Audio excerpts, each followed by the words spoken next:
everyone, good day. This is Miss FB, but you can call me Miss May, and welcome back to my little corner.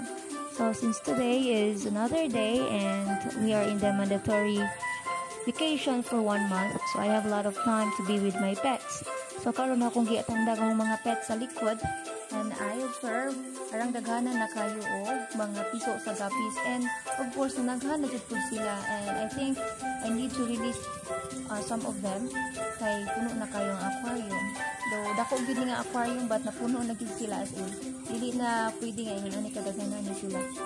And mura to siya, tell me if you want to have this kind of pet kay ako among could be hatagan or baligyan ni nako.